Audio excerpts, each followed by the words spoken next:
Dasarnya sebetulnya, eee, iri ya dalam konteks yang Positif. positif ya. Saya iri dengan Denny Caknan yang, populer, anak muda loh, Hmm, penerus Didi Kempot hmm, gitu. Kami mencari penerus Doel Sumbang aja susah banget gitu. hmm.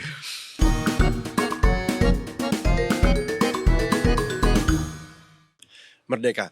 Jumpa lagi bersama dengan saya Arto Biantoro di program Podcast Nusantara. Suku Sunda adalah salah satu suku terbesar di Indonesia dengan begitu banyak narasi dan budayanya. Tentu ini menjadi penting apabila kita tidak berusaha untuk menjaga dan melestarikannya, khususnya anak-anak muda di tanah Sunda. Hadir bersama kita satu sosok yang sangat peduli sekali dengan budaya Sunda, seorang yang terus berjuang untuk kemajuan budaya Sunda, Kang Akbar Mujahid. Selamat datang di studio, Kang. Aduh, mau WhatsApp tapi aduh udah Sunda banget prolog. Kumaha Mang? Itu ucapannya selalu begitu, terbuka? Itu sapaan sederhana saja sesama teman ya. Hmm, Kalau, bahasa kalau di, publiknya sampurasun, Anda hmm, harus menjawab rampes. oke. Ya, sampurasun. Rampes. Ya. Bicara soal Sunda nih ya, Mmm, kita bicara, begitu banyak kekayaan dan budaya. Kak Akbar kalau nggak salah datang dari Tasikmalaya. Lahir di Garut, sekarang domisili di Tasikmalaya. Tasikmalaya, coba cerita sedikit tentang Tasikmalaya.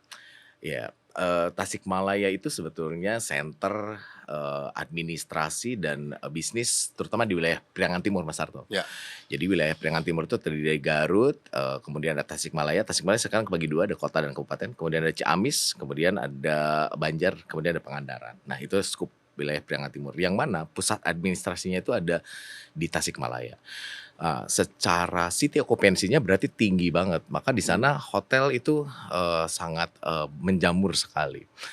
Nah, hanya saja, secara, gairah, wirausaha itu, agak sedikit terhambat, karena ada satu nostalgia di masa lalu, kesuksesan di masa lalu, yaitu, kalau misalkan di Jakarta ada pasar Tasik tuh. ya. Nah, nostalgia itu yang masih kebawa Mas, gitu. Jadi Oh, untuk menumbuhkan perekonomian di tanahnya sendiri, itu lebih ke orang-orang yang suka produksi. Jadi banyak banget orang produksi di sana, terutama kerajinan, bambu dan juga, bordir. hmm, Ini komoditas terbesar, tapi sayangnya dibawalah ke Jakarta tadi. Nah, secara ekonomi di Tasiknya jadi nggak kebagian nih, karena produknya dibawa keluar. Nah, itu yang membuat sebetulnya di mata saya jadi menarik gitu. Ah, ini kalau kita bikin sesuatu nih di Tasik, kemudian menumbuhkan kesadaran kewirausahaan, maka ini bisa memunculkan brand-brand lokal yang tentunya sangat potensial untuk bisa, menjadi penopang, tulang punggung ekonomi Tasikmalaya. Dari buku-buku yang beberapa, buku yang saya baca, pendekatan politik di masa penjajahan dulu pun pendekatannya melalui kerajinan. Simbol kedekatan atau keberpihakan kepada, kubu Eropa itu mereka bikin menara bambu, menara Pisa tapi dari bambu hmm. dan itu tinggi banget dan itu simbolik banget. Nah, pendekatan-pendekatannya pun sampai ke arah, kerajinan gitu Mas Sabto. Ya, salah satu inisiatif yang juga menjadi tantangan beberapa tahun yang lalu sampai Mhm, sekarang adalah kerajinan payung tasik, ya, yang kemudian menjadi pintu ya, mhm, simbol dari kota ya Tasikmalaya. betul, Nah, sekarang kita melihat bagaimana, jumlah pengrajin semakin berkurang dan ini menjadi salah satu inisiatif pertama yang Kang Akbar lakukan ya, untuk mendorong meskipun sampai hari ini masih berjuang ya. ya. Cerita sedikit tentang payung tasik atau juga biasa kita sebut payung Payung payung gelis, gelis ya. ya.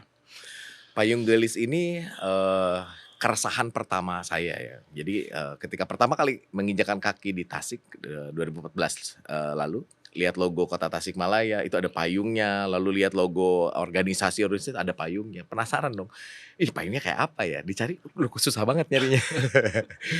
Begitu ketemu, ternyata kondisi pengrajinnya cukup mengkhawatirkan, ada di bawah garis kemiskinan, kemudian mereka menjual payungnya dengan build quality yang enggak kurang oke gitu, kemudian harga jualnya juga cukup rendah. Muncullah kekhawatiran, ini yang paling mudanya aja waktu itu ya, sekitar 65 tahun. Ini kalau tiba-tiba ada angin bertiup kencang sedikit, tiba-tiba menghilang kan punah sudah nih, Mmm, apa namanya, warisan budaya Nusantara. Timbullah ide untuk, gimana ya kalau kita mencoba, menghidupkan kembali payung gelis ini. Nah, lalu kita mencoba melakukan beberapa pendekatan di 2017, waktu itu. Lalu, mendapat banyak, penolakan ya. Wah, Mmm, kenapa bisa penolakan? yang pertama mungkin datang dari teman-teman dulu ya. Teman-teman bilang, "Ngapain lu, itu kan urusan pemerintah, Mmm, ngapain ikut-ikutan gitu, nggak ada duitnya tahu." Iya juga sih, bener juga sih.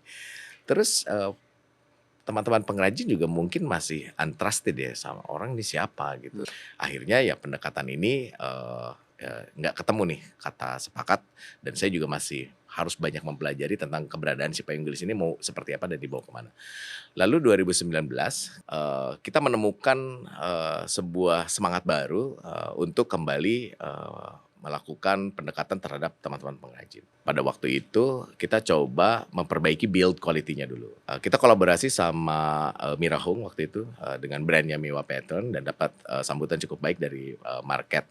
Setelah itu saya punya kesulitan nih, mmm, kesulitannya adalah penolakan itu muncul dari generasi yang sudah, tua karena ada pengaruh dari beberapa orang yang mungkin melihat saya ingin memonopoli pasar payung. Padahal pada waktu itu saya udah sampaikan, payung yang saya jual juga harganya sangat jauh berbeda, build quality sangat jauh berbeda, materialnya sangat jauh berbeda, value-nya juga sangat jauh berbeda dengan payung yang sudah biasa teman-teman, buat gitu. Tapi bukan dalam artian saya mau mematikan apa yang sudah Anda buat, saya justru ingin menambah. Maka teman-teman punya 2 pilihan nih gitu, 2 pendapatan juga. Nah ternyata, sebagian orang tidak melihat peluang itu, tapi justru melihatnya menjadi sebuah mmm, ancaman.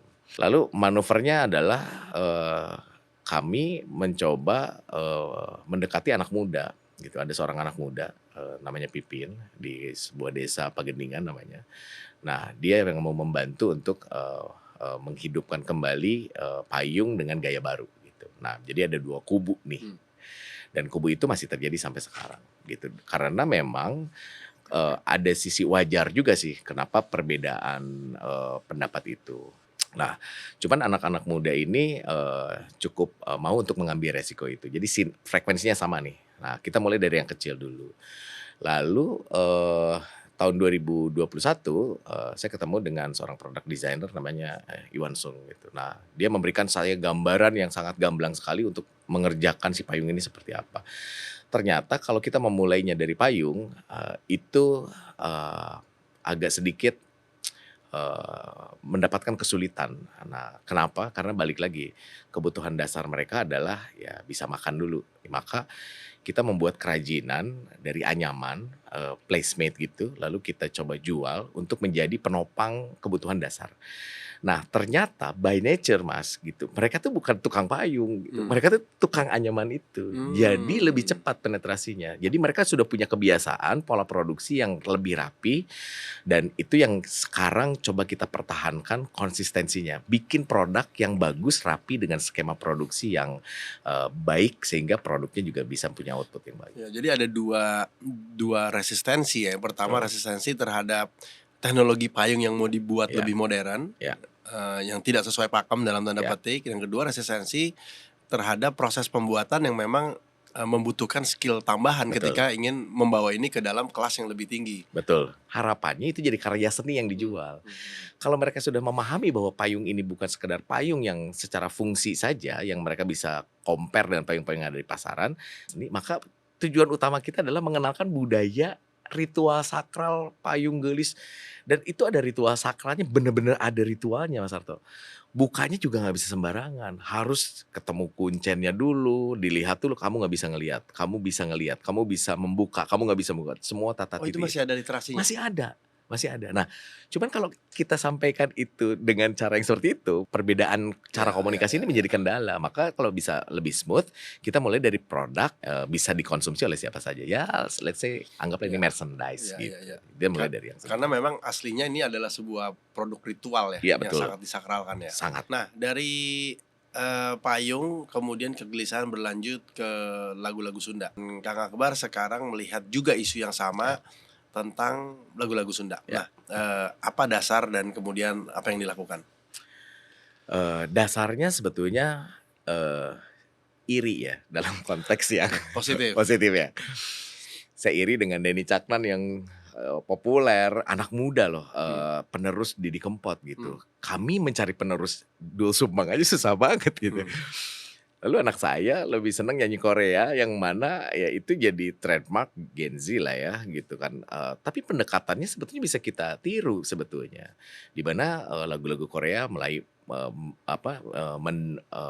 mengkonsolidasi si musiknya dengan musik barat, kemudian mencampurkan Mmm, bahasanya dengan bahasa Inggris sehingga secara makna utamanya bisa dipahami, terus musiknya juga familiar.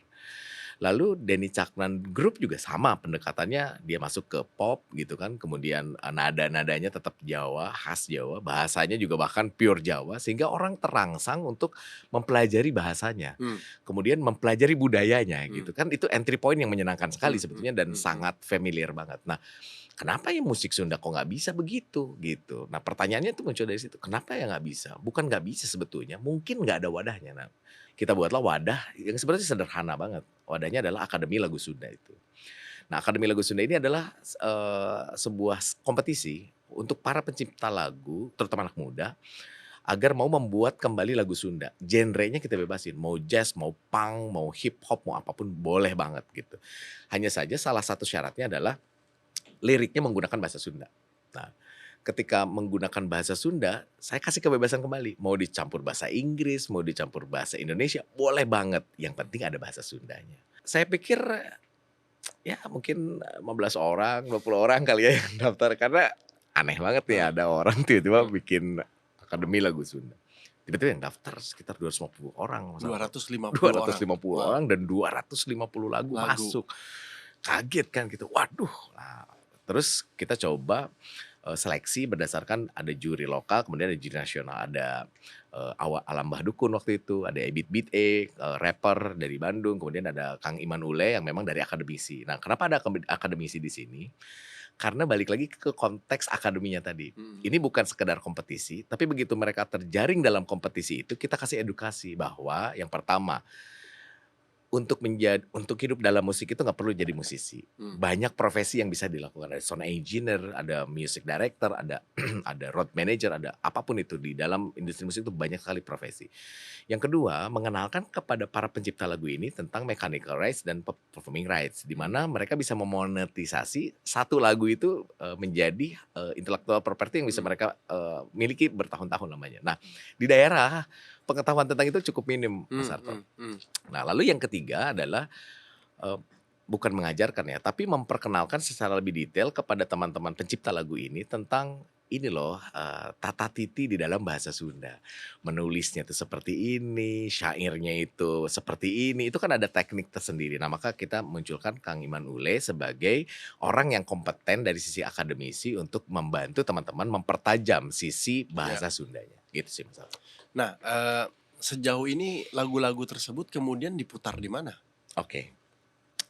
Karena kita, mengenalkan tentang, adaptasi, pemasaran di dalam Mmm, industri musik, maka lagu-lagu ini diputar di semua digital platform yang ada di seluruh dunia, mulai dari Spotify, kemudian Deezer, kemudian, YouTube, kemudian apapun itu, bentuknya, sementara kita masih di sana. Karena memang, pergeseran industri musik yang dulu harus ada label, harus ada ini, sekarang mereka sudah bisa, produksi sendiri. Hanya saja sebagai wadah, maka mmm, labelnya adalah si Akademi Lagu Sunda ini. Tapi kami tidak menarik keuntungan 1% pun dari setiap royalti yang diberikan dari agregator terhadap kami. Kami berikan semua 100% kepada para pencipta lagu mmm, agar mereka bisa bertumbuh lebih cepat dan mereka bisa merasakan bahwa, oh industri ini ternyata menjanjikan. iya dan keren-keren emang lagunya. Lagunya keren, itu di luar ekspektasi saya. Pertama kan Eee, begini, ketika itu kompetisi dibuat, saya pikir yang akan datang ya lagu karawitan gitu. Ternyata tiba-tiba ada lagu yang kayak Afgan, tiba-tiba ada lagu senja gitu kayak yang familiar sama anak-anak sekarang. Tiba-tiba ada lagu yang, musiknya nge-jazz gitu dan semua pakai bahasa Sunda. Itu buat saya, wah gila ini kaya banget ya ternyata, apa namanya, jiwa seni dari anak-anak muda yang kalau kita kasih wadah, ternyata mereka mampu kok untuk compete. Tinggal sekarang masalah konsistensi aja. Ini udah tahun ketiga nih, tahun keempat dan seterusnya harusnya dari konsistensi ini menghasilkan karya-karya yang memang, mungkin bisa, dapat tipping point-nya seperti Denny Caknan CS. iya kita ada contohnya? Ada, Coba kita bisa dengerin. oke.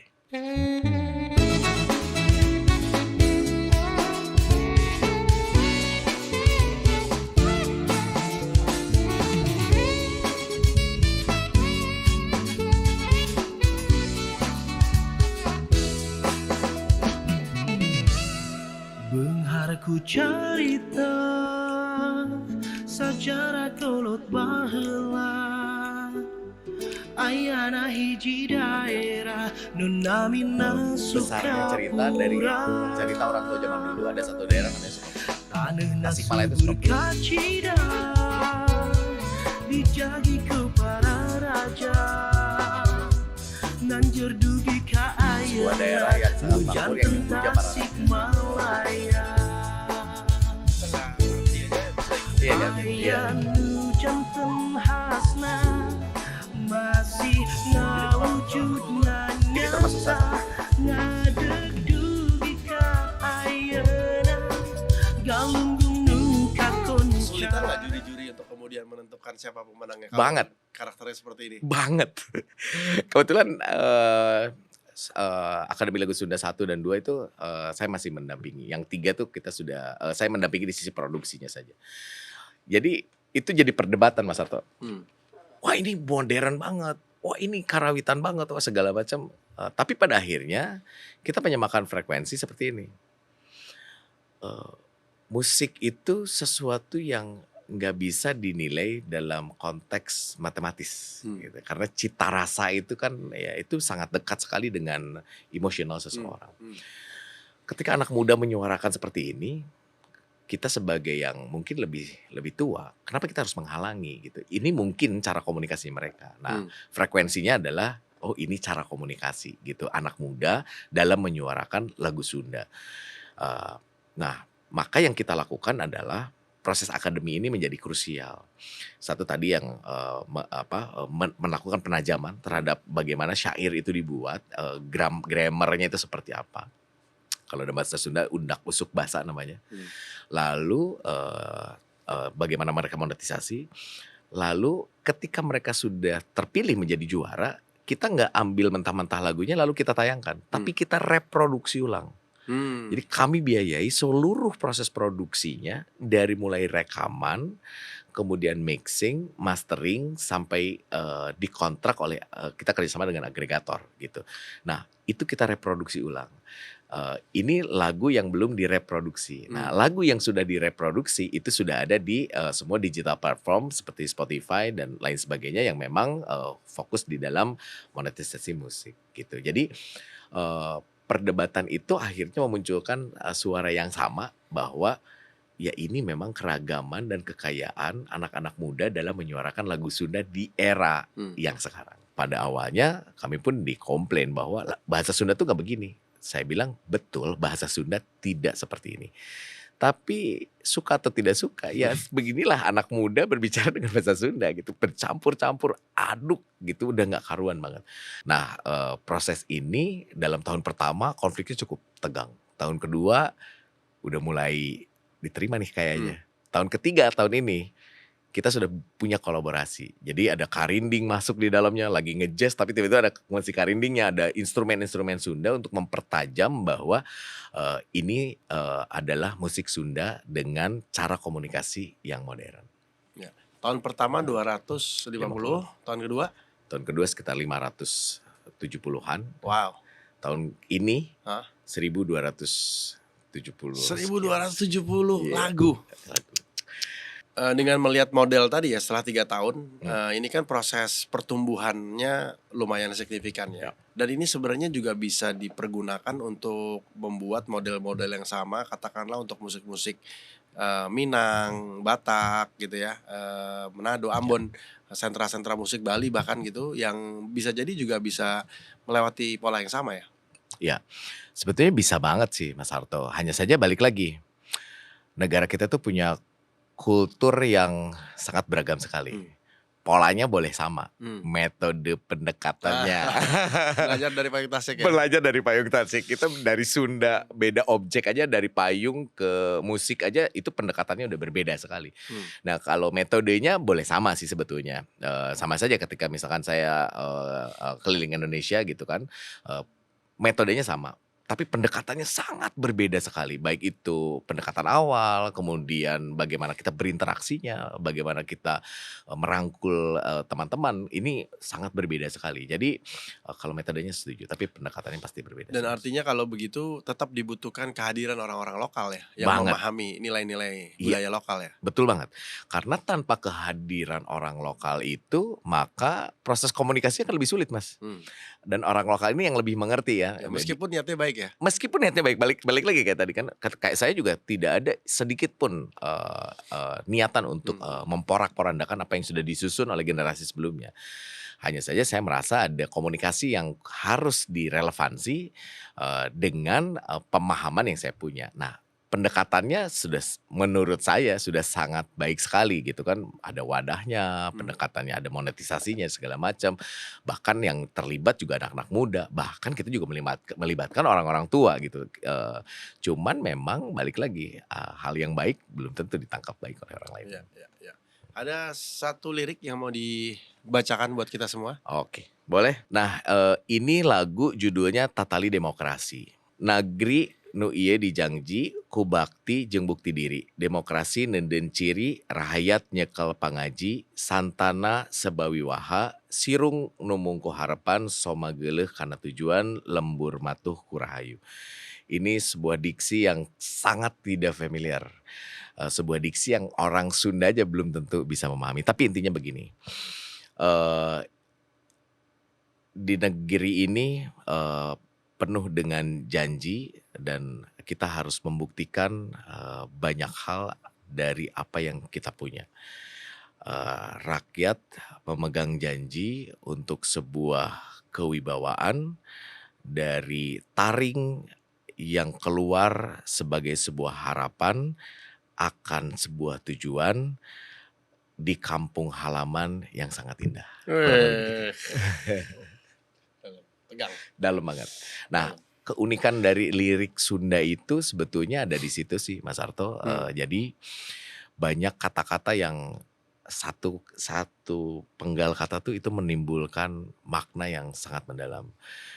Kayak ada Manuk Dadali yang familiar ya, Mas saat ngapung luhur jauh di awang-awang, gitu ya. Terbang tinggi melesat di angkasa yang sangat luas. Itu kan sebuah pemilihan diksi yang membuat kita, wah gila ya, begitu luar biasanya negara kita disimbolkan dengan sebuah burung Garuda yang terbang di angkasa luas. Nah, itu yang membuat saya sangat tertarik dengan lirik-lirik Sunda dan lagu-lagu Sunda. Sedalam itu maknanya. Demikian bincang-bincang kita dengan Akbar Mujahid, seorang penggiat seni budaya dan semua yang ingin dibangun di tanah Sunda. Semoga ini menjadi inspirasi kita semua dan terus berjejaring membangun makna bagi negeri. Sampai di episode berikut, Anda bisa menyaksikan tayangan ulang kami di YouTube channel kami dengan nama Podcast Nusantara. Sampai di episode berikutnya. Podcast Nusantara, hidupkan cinta Indonesia.